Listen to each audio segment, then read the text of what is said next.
محمد رسول الله صلى الله عليه وسلم لا إله إلا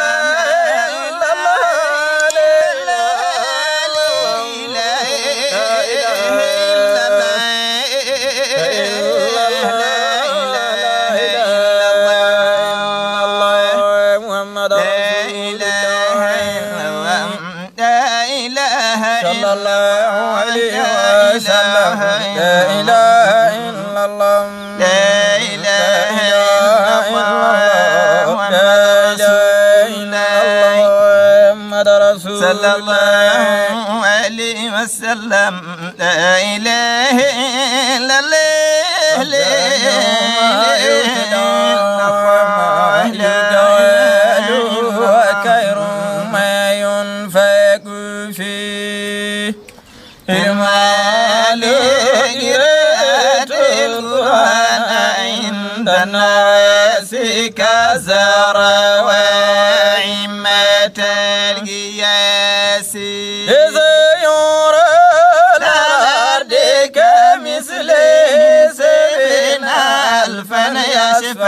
يشفعون من آله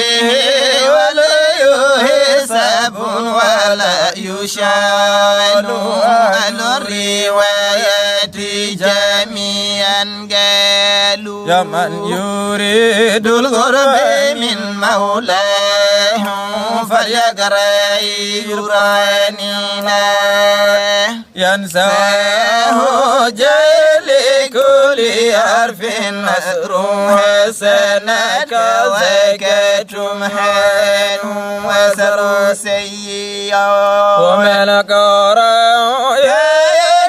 بدور لكل حرفك فمن وذري ومن غناه في صلاة قائمة كمسون لعرف وكن مولي بفهم أو بغير فهم يا فتى زاح وبدل منا لا يتروهم أنت الله يا سايبي عن الحسيبني علي عن النبي وفي روايات القلب يذهب سبعنا الف وقالوا تنهمل القرآن يسمع في قرب وفي الجيران أول ما يسمع في أبيه وأمه والأخت ما أكيد مقامه في منزل النبوة يكون بين الكلق والنبوة يكون في القبر عليه نور واهبة قبة مبرورة ستنا حزبا ملاح من قيمة أجورها كثيرة عظيمة لنا في الأرض رأس مالي وبدها عبادة في العالي عينا ربي أنا إدراكي وافتلنا يا ربنا امسكيها ودنا يا رب القلوب راجية بذكر وبمثل الفاتحة بسورة البقر وبالعمران أنصرنا يا ربي على الشيطان بسورة الأنفال ولا ريب ميزاننا غدا يكون وافي وصل يا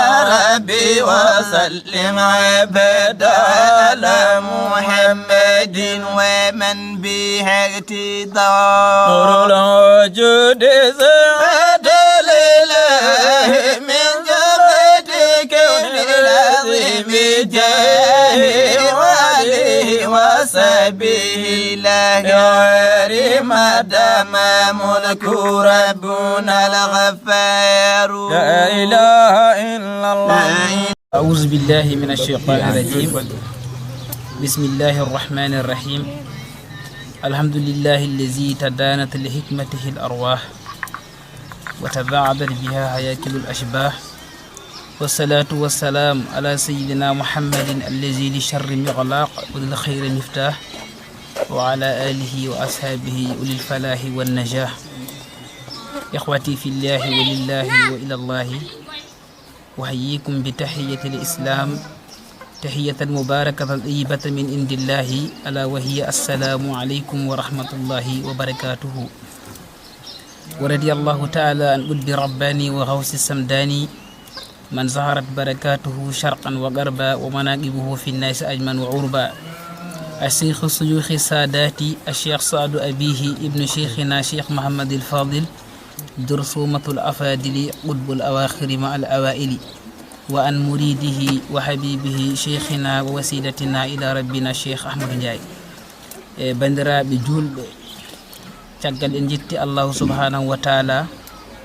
ganduɗa kanko woni kanduɗo a yettede mo ganduɗa kulle yomin huwa fi sha'nin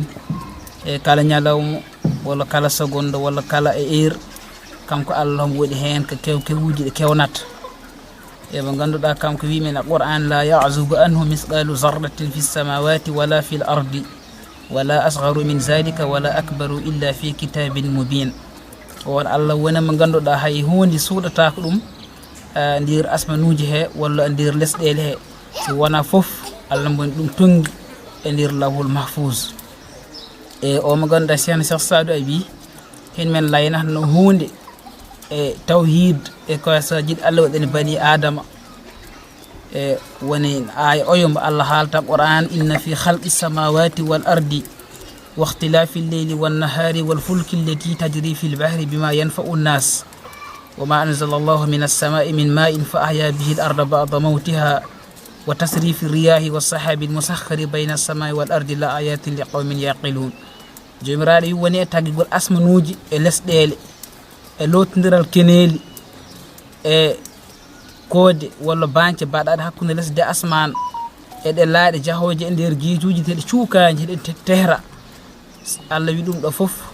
ko ɗum dalillaji tindinnoji gotan fawgo allah kono wonande yimɓe joomen haqqillaji ɓe ɓen allah haaldata. Cheikh Saad Bou ndir hen homin haalan tawhid allah e kawneɗe allah o wi ilhamu massi sadyi lissabiyi min ajabi ijadi kulli shay'i. o wi hene jeeya ko ɓuuri hawnade e ko allah tagui e ko woodi ilham woni o hakkille walla ngo miijo ngo allah weddoto e nder liiriyel ɗon ngel doorat tegade e lesdi, ngo miijo ngo allah weddoto hen ngel ha ngel fooɗo indoyayo hen ngel fooɗo kosam ɗam hen jeeya kawniɗe ɗe allah subhanahu wa taala hen waɗa. o wi womin ajibi sana'atil gaffari ta'aqubul layali wan nahari. o wi hene jeeya kadi kawisaji taggol o mo ganduɗa kam woni jaftal woni allah nena jamma e ñalawma ndewodirat hiɗi jaa hiɗi garta taw caɗele e gote ngala. e wanzur ila ibrasi haza labani min bayni farashin wa damin ya mu'tani. sehni walla ƴeewa nagge ne wayni e hakkude reedu kuus e teki teki e ƴiƴam allah okko neɗɗo fo pooɗa ɗon kosam laaɓɗam tal dan jam tal laaɓɗam yalta ɗon hen jeeya kawsaji allah ɗum wadde ɗen jetta on allah subhanahu wa taala si ɗum jawti juulede muhammadin sallllahu alayhi wa sallam omo ganduɗa allah wi men enen julɓe laqad kana lakum fi rasulillahi uswatun hasana. o wodani moɗon e oɗo nulaɗo sallllahu alayhi wa sallam ñemtinorgal joɗgal teddugal woni muhammad sallllahu alayhi wa sallam mo ganduɗa kanko woni damal men hakkude meɗen allah. kala mo ganduɗa a feeji yettade allah walla a yiiɗi yettade allah te rewrani muɗum so fuggañgal damal a natta woni damal muhammad sallllahu alayhi wa sallam. sen Cheikh Saad Bou wi hen man iddaa anhu ghinan fi mazhabi fahuwa ila turuqil huda lam yazhabi. kala mo ganduɗa a noddatima lawol gongol walla a fooɗi bolol gongol ngol jiidan muhammadin sallllahu alayhi wa sallam yawde an kam bolol peewal a ɓadaki ɗon. Cheikh Sadou Abihi homo mantata ɗum rasulullahi sallllahu alayhi wa sallam hawi on woni arsul wujudi samsul wujudi wa arsul kawni kursiyuhu wa malja'ul khalqi yawmal huzni wal wajali o wi on nelaɗo kanko woni al arsi walla kanko woni naage adon o kanko woni naage adon o kan woni e al arsi tagore nde kanko woni danki mu'en Muhammad sallallahu alaihi wasallam kan woni wa malja'ul khalqi yawmal huzni wal wajali kan woni kadi ɓarorgal woni moggorgal yimɓeɓe ñalawma sono e fayre woni yawmal qiyamati hono sehna wi'ata kullu nabiyyin yawma yub'asul bashar tahta liwa'il mustafa qad istaqar ñalawñan yawmal qiyamati fof en cattarama yimɓe tampi ɓe dogana baba men adam soɓe jaahe ko adam yiɗi men hande ko nafsi nafsi heɓe jaaha ɓe garta isa yiɗi men minne ko hooram woƴimi kono mamon tindin goto mo ganduɗa so on gari e muɗum Allah soynata mon o mo ganduɗa ko Allah wino ɗum wala sawfa yu'tika rabbuka fatarda ma joomo rokkuma ha beltoɗa an Allah an Muhammad a sonotaka so on jaahe ko on di jumban haaji mon fajo on woni rasulullah sallallahu alaihi wasallam soɓe jottimo nelaɗo yimi happa arsi Allah he mi naayo pour mi sojjo jomiraɗo subhanahu wa taala ho moɗuno tikker nde fo itto o manta nelaɗo sallallahu alaihi wasallam o wi nelaɗo waɗa sujju an kay gueɗe tan goni ɗo sal toɗa washfa tu shaffa namno cohluɗa mi rokkuma laynam ɓe jiɗɗa tefnami jaɓanma ko an woni habib mouhammadin sallllahu alayhi wa sallam ɗum tagi sehni wi kulluhum yuda ila shafa'a falam yujab da'ihi tilka sha'a annabaɓe pop e nulaɓe fof ɓe noddoyoɓe ngal ɓe tefno hay goto jabataka te nelaɗo wofa noon fiiqinan bi fadlil bari walla kam woni e ɓuural on woni e ngaalu mbo Allah subhanahu wa taala rokki ɗum a gasata eɗen juula on nelaɗo si ɗum yawti e gonɗen ɗo ko galle Cheikh Ahmadou Ndiaye e mo ganduɗa ko wali Allah tedduɗo wali Allah labtuɗo jaɓanaɗo wilaya muɗum mo ganduɗa Allah suuɓi ɗum o rewni ɗum e jonggo wali Allah goɗɗo biyeteɗo Cheikhna Cheikh Saad Bou Cheikh Saad Bou ko ɓi Cheikhna Cheikh Mamadou Fadil mo ganduɗa on Cheikh Saad Bou a beehide are adono duuɓi muɗum jeeɗiɗi tawi ko gasnuɗo Qur'anul Karim nde dañande duuɓi 14 tawi ko o tarbima galle baba muɗum ha kay o dañi licence baba mum melli ɗum o rondini ɗum nde wiyete hirnangue o woni Cheikhna Cheikh Saad Bou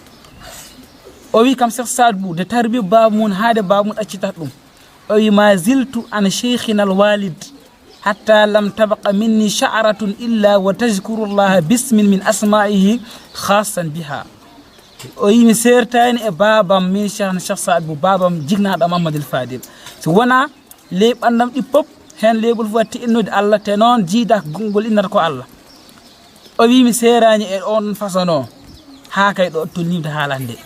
kam Cheikh Saad Bou yo on wilaya mo joguino yo on leer yo on marta pop Allah waddi ɗum e Cheikh Ahmadou Ndiaye Allah okki Cheikh Ahmadou Ndiaye ko Cheikh Saad Bou joguino ko foof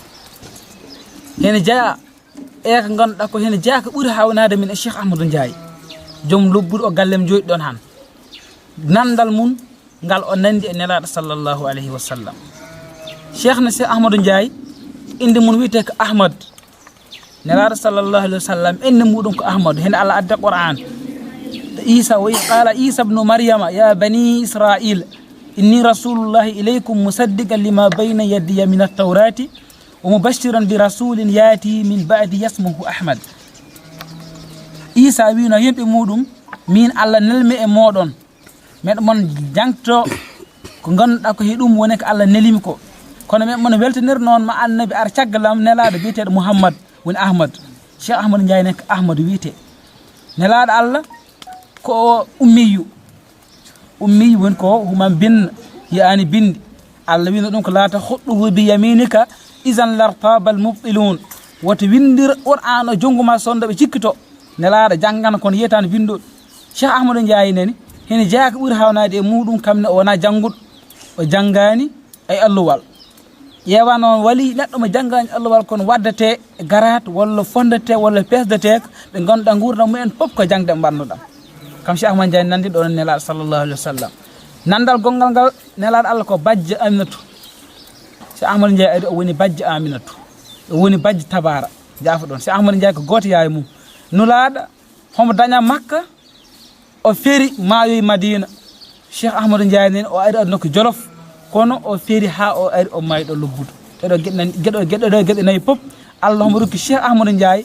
nandude den nelaado wadde ayom ƴettuɗen Allah wiino mon wodani mon yeltinorgal moƴƴale o nulaado Cheikh Ahmadou Ndiaye kam ar hay o nande e nelaado sallallahu alaihi wasallam de do geɗe on wali Allah kamil mo Cheikh Saad Bou yetti Cheikh Saad Bou ndede seddo Cheikh Ahmadou Ndiaye ha gasni nde wi'ata shuhudun ala andana sadarna muridana haza o windi letter o wi ɗum ɗo komi mon tintinat onon ahlu bayti rasul tani mun ɓiɓe baabe muɗum arnoɓe mun o wi ko ɗum seedeji ɗi men mon tindina wonde mi Cheikh Saad Bou mi sikni hande oɗo almudam o wa khassatana wa zabadata siyadata tariqatina mo ganduɗa ko o keeriɗo ko o cuɓaɗo labaɗo e nder amen mo ganduɗa hoorema ko o tawre no nebbam no tawre wayni moƴƴu e nder kosam ko noon wayi e nder galle he hono woni kam mun attaqiya naqiya saliha Cheikh Ahmadou Ndiaye ganduɗa ko kulɗo Allah ha laaɓi tos ko o salih woni salih naqiyu woni o laaɓɗo dendagal bakkatuji salih woni moƴƴo mo wonta bon woni Cheikh Ahmadou Ndiaye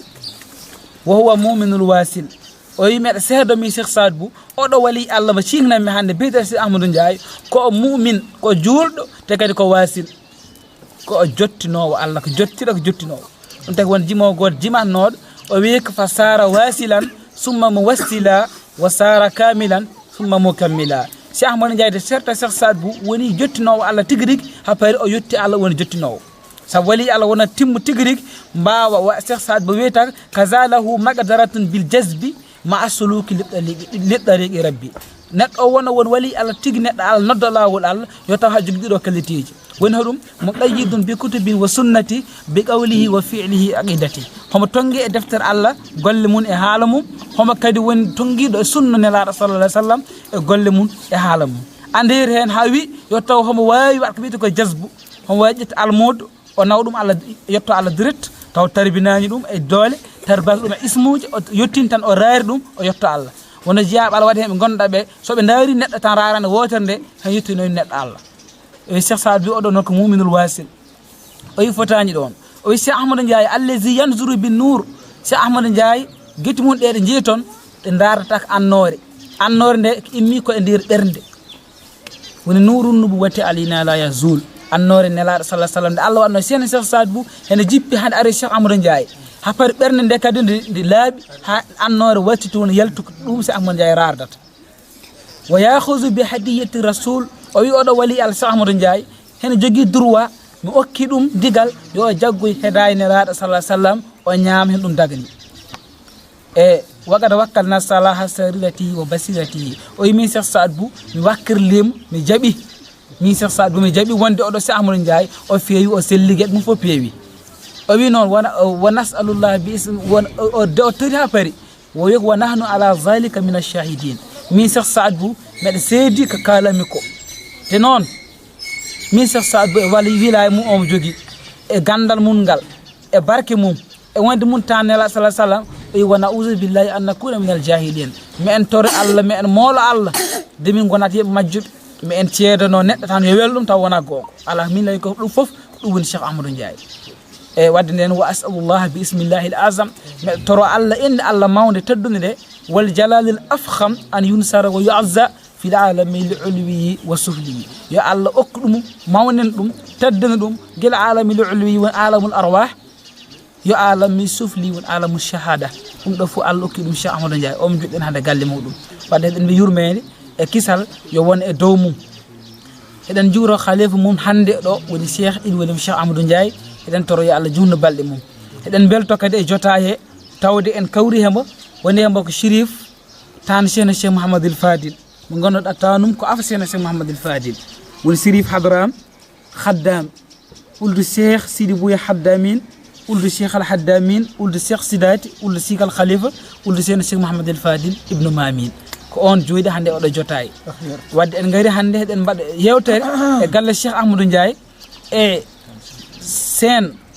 Abdoul Aziz TV ba hawri ɗo e tan Cheikh Mouhamadoul Fadil ɗum wadde mbiɗen golle Cheikh Ahmadou Ndiaye Cheikh Saad Bou koɗe gooti ayi Cheikh Saad Bou ñande wiya Cheikh Ahmadou Ndiaye watul kala ɗo jahaɗa men ma gondi ɗon wata en ceertata ha hande a ɗumi dogo zahiran wo baɗinan wadde en calmini jotayo eɗen goni e galle ceerno men kadi baba men gorgui malani Cheikh Ahmadou Ndiaye yekkitano jigruɗi ko mawno men mal ayni mo gorgui mal ayn e aboubacry mo aliou ka tan hamme malen si ahmadou ndiaye wadde abdoul aziz min mambi min beltima e liggotoɗa ko e ko mbatta ko ndir galle Cheikh Ahmadou Ndiaye o khidma mo gondirɗa hen par ce que a yillaki hen ko dañɗa so wona legganade Cheikh Ahmadou Ndiaye legganade wali Allah noon won jaaɗo Allah goto beeɗa falam ara mo qarriban li rabbi ka misli khidmati li waliyil mo rabbi mi yiyani ko fotena ko ɓuuri waw ɓattin neɗɗo Allah ko fotena legganade wali Allah goɗɗo wi innal khadima zannuhu jamilu dalla ala falahihi dalilu ahalla nafsahu li khidmati rijal likay yanala min habibihi li wisal o ligganoɗo waliyu on ɗon ko moƴƴi tan jorta mum ko yoɗi tan jorta e muɗum happade o wi nder yimere maqamu ka araf ayyuhal khadimu fa innahu mufakhamun azim an o ñorɗo kosgal tobma pour legganade wali Allah legganade neɗɗo Allah o wi andu maqama o mo joguiɗa renba ko maqama mawɗo wan hem weeɓani man goɗɗo doka safta taw dañani wan hem wadde yo Allah yoɓ moƴƴere nde nde woni jiyaɗo Allah goɗɗo wano inna khayra ma'tana wa shammara lahul fata ma fihi naf'un lil wara ɓuuri moƴƴo ko neɗɗo hen ñoro hen tampa yillade ko aduna fof jogui nafoore wadde yo Allah jaggiranma si ɗum yawti immiɗen ko gammu o ko gammu nelaɗo sallllahu alayhi wa sallam watteno ɗo ko e nder galle Cheikh Ahmadou Ndiaye e mbo waɗi e dow jaam mbo yawti e dow jaam e mbo notama notgol joɗgol ngol ganduɗa hoorema ngol meeɗaɗo notede guel gammo fuɗɗa ha joni e yimɓe fulɓe seɓɓe naareɓe mima e nokkuje pop funnague hirnague rew e worgo ɓe gaari e doole heɗen toro ɓen arnoɓe yo Allah yoɓ ɗumen moƴƴere yo Allah okku ɗumen kadi wawde artumo wuuri heɗen gandi ko yiɓɓe e almuɓe Cheikh Ahmadou Ndiaye e andi jamme Cheikh Ahmadou Ndiaye garnoɗo e wadde doole mumen ɗe mbannoɗo yo saftede mumen nde ɓe cafti ɗo yo gonɗo mumen ɗe ɓe gonirɗo fof yo Allah yoɓ ɗumen nden ɗon moƴƴore e dikko heɗen mbasiyo koye men heɗen mbasiyo windere nde heɗen mbasiyo almuɓe ɓe de tinnoɗen e kulol Allah ganden kam ɗum woni foof a yii aduna o comme ko weeli ko e comme ko moƴƴi ko yo ko yooɗi ko hen pop kam ɗum fof ko gasat e jomiraɗo mo wi e ndir Qur'an gasir suratul Kahf o wi nelaɗo qul innama ana basharum mithlukum wi yimɓeɓe min nelaɗo mon ala ko gummis wona komi ɓandu tan neɗɗo baaɗo e mon komi neɗɗo hono mon en kono noon ceerutoɗen tan ko yuwaha ilayya min komi bahayaɗo wonko Allah nelde am woni Qur'an el karim yomi layano mon annama ilahukum o ilahun wahid wahya am ko yommon haalan wonde Allah mon o poɗɗo rewede Allah men enen on poɗɗen rew Allah joom aduna ko goto poɗɗo rewede annama ilahukum ilahun wahid o wi heddi ko ɓuuri ko wat soltan faman kana yarju liqa rabbihi kala mo ganduɗa hoorema o haɗa jorti haɗa yaakori wonde ma a hawro e joomo jangga yowmal qiyamati Allah wi hono mbatta o wi fal ya'mal amalan saliha yo o gollu golle moƴƴe ɗe woni gollal ngal ganduɗa ngal tegi ko e Qur'an ngal tegi ko sunna gollal fof ngal neɗɗo gollite ngal tagake Qur'an ngal tagake e sunna ngal gollal ko ngal mardud ko ngal duttete ngal moƴƴanita Allah wadde nden fal ya'mal amalan salihan yo gollu gollal moƴƴal te wala yushrik bi ibadati rabbihi ahada kala mo ganduɗa haɗa jorti kadi ma maayi mofteɗa jangga ummitɗa darɗa yeeso Allah kala ko haɗa liggo woto wadde hen ko wona Allah wat feere daña ko wiyete ko ikhlas leɓɓina ɗum haɗum laaɓa tennaɗen hen Allah wi adul o mo ganduɗa hoorema ko hema gonɗen wi ka mayin anzalnahu minas samai fakhtalada bihi nabatul ardi fa ashbaha hasiman tazruhu riya adun o comme ko weeli e ko moƴƴi ko pop Allah misal mun wayi kono ko ndiyam garɗam e lesdi ala huɗo juurto ha heewa huɗo fuɗo ko fuuɓo jahen ha ɓooya huɗo ko ɗaylo ɗo ko tolni hande ha ɓooya ko yooro ha ɓooya garata ɗon ceenal boɗƴal coy ko noon aduna wayi kala ko ɗum wawi moƴƴin neɗɗo nen koko firtito sehna hom la wi tabbandi talibi dunya la baqa alaha ka annama hiya fi tasrifiha hulumu o wi halkare walla perte godani o mo ganduɗa jaggi aduna mun pop walla gurdam mun fof o tottiɗam aduna saabu aduna ala keddogol o wi elle bon perlitgol aduna way tan ko koyɗol no koyɗol way noon aduna way wadde heɗen mbasi yo aduna o e yimɓeɓe e julɓe fof tinnoɗen e kulol Allah ɗum nafat adon nafat laakar oman yattaqillaha yaj'al lahu makhrajan wa yarzuqhu min haythu la yahtasib kala mbo huli Allah ma Allah okkum kala nahɗa jalta hen jang yumal qiyamane daña jam kala ko allahumma arskene kadi ka suyninoki ɗimmiti gueɗel ngel yo en gollirat qur'an yo en tinno heɗen ciftor qur'an golliremba nden ɗen ko tardinat men ko qur'an adon hande o téléphone aji ɗi e whatsapp uji ɗi e facebook uji ɗi ɗum heddi min e deftere Allah he ha kay jojo foof neɗɗo jogo deftere lebbi taw hippitañen homo rara tama pop mbaɗamba e aduna ɗum addanat men tan ko aduna paɗɗo a yiɗi ɗo marchandise suji ceɗɗiɗe gonduɗen ɗo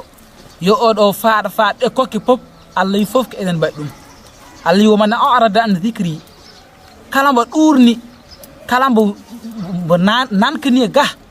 jangtogolam woni qur'ana o min Allah a jangganeba a gollorake a naftorake Allah wi holko tegi hen o wi fa inna lahu ma'ishatan banka on mam ɗum okku o walla hen ɗum godani gurdam ɓittuɗam paɗɗam mettuɗam elle noon gurdam ɓittuɗam paɗɗam mettuɗam heɗa woni hande aduna he wadde sa ƴeewi addi ɗum fof ko qur'an tagaɗo lesdi yon kibito qur'an e pofte ɗen sinno kon aduna he bon ɗum won jaam Allah wi noon fa inna lahu ma'ishatan banka wa nahshuruhu yawmal qiyamati a'ma janggo yawmal qiyamati noon sa immatima haɗa fayi Allah immoɗa kay woni gumɗo mbo yiyata haɗani ñalawma darga noon ni way muus e noon ni way hulɓinade e noon ni way jagnode sa hen immima haɗa woni gumɗo ala ko ɓuuri ɗum musde qala rabbi lima hasartani ama wa qad kuntu basira on noon wi Allah holko taki immima hande meɗo wumi tede ma yahmi komi jahnoɗo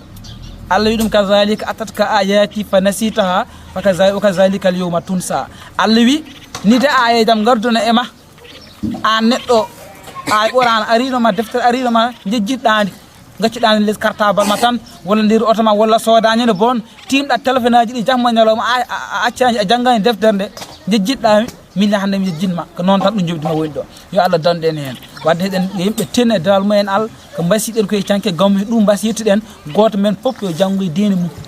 ɗum woni ko nafata men ko goto foof yo imma janggan hoore mum deeni mum ko ɗum obligatoire ko ɗum farla force wona kaari janggantami wona kaari juulantami ala an walla ɗum hoorema wadde yo Allah okki en nande e fahmude mi en toro seeno yo Allah barkenba mi en ñagno galle Cheikh Ahmadou Ndiaye yo Allah barkenba mi en jetta dennagal ɓe ganduɗa hoore makko almoɓe Cheikh Ahmadou Ndiaye nowtinoɓe gammo yo yiɗɓe Cheikh Ahmadou Ndiaye yo sehila e muɗumen foof e eɗen calmin kadi jotayo mawne meɗen mawno men Ahmadou Sidata mbaɗa en yettemɓe joni e dendagal tawaɓe e Mountaga Ali Cheikh Ahmadou Ndiaye aɓin e jota he wadde nden en jorima khalifa e meñe muɗum e ɓiɓɓe mum e ɓesgu muɗum e en jetti foof en Amadou Hadara Mal enene bone jota he e dendagal faymi o foof Moussa Mawina Ali en sasaɓe en foof ɓen ɗo e yo Allah okki en jaam ceerno min beltima no fewi machallah haala ko kala ngi fewi koko Allah kala ko woni noon ko enen haalannoɓe assalamu aleykum wa rahmatullahi wa barakatuh كما باركت على ابراهيم وعلى ابراهيم انك حميد مجيد بسم الله الرحمن الرحيم الحمد لله رب العالمين الرحمن الرحيم مالك يوم الدين اياك نعبد واياك نستعين اهدنا الصراط المستقيم صراط الذين انعمت عليهم غير المغضوب عليهم ولا الضالين الله نور السماوات والارض من الملك مشكاة في المصباح الزجاج كانها كوكب القدم شجره مباركة زيتونة لا شقية ولا كزيتها يضيء ولا نار نور على الله بنور من يشاء ويضرب الله لامثال الناس والله بكل شيء ثم الجميع المريد وابني حنبل العامين ونجيني من اللوام بالعالم مستغفر من ظلمي إذا انتهاء كلامي يا مرجعي من الوقار سدنا بالعالم مستشفيا من ظلمي إذا انتهاء كلامي